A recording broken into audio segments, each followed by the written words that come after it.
আলহামদুলিল্লাহ, এটা অনেক বড় একটা খেজুরের বাগান। চুয়াডাঙ্গার একটা জিনিস আমার চোখে সবসময়ই পড়ে এবং খুবই সেটা ভালো লাগে আমার। সেটা হচ্ছে এখানে খেজুর গাছগুলো পরিকল্পিতভাবে বাগান করা হয়।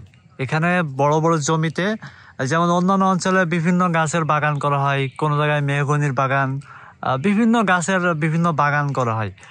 তো চুয়াডাঙ্গার অঞ্চলে আমি যেটা বারবার দেখি সেটা হচ্ছে খেজুরের বাগান করা হয়েছে এবং সেটা পরিকল্পিতভাবে। এটা এমন না যে আন্দাজে বা হঠাৎ করে হয়ে গেছে। এটা বাপদাদার আমল থেকেই এরা পরিকল্পিতভাবে এই অঞ্চলে খেজুরের বাগান করে থাকে। এই একটা বাগান দেখেন, আজকে নভেম্বরের 15 তারিখ। এখানে শীত বেশ ভালোই পড়ছে। অনেক গাছ এখনো পর্যন্ত ভাড় ঝুলানো হয় নাই। এই গাছগুলো সম্ভবত গতকালকে পরিষ্কার করেছে, গাছ যেটা গাছ কাটা হয় বলা হয় আর কি, রস নামানোর জন্য যে গাছ কাটা হয় সেটা গতকালকেই হয়েছে মনে হচ্ছে। আর অনেক গাছে আবার বেশ আগেই গাছ কাটা হয়েছে এবং সেগুলোতে ভাড়ও ঝুলানো হয়েছে। যদিও এখন এই মুহূর্তে ভাড়গুলো নাই, আজকে হয়তো গাছে ভাড় ঝুলানো হয় নাই।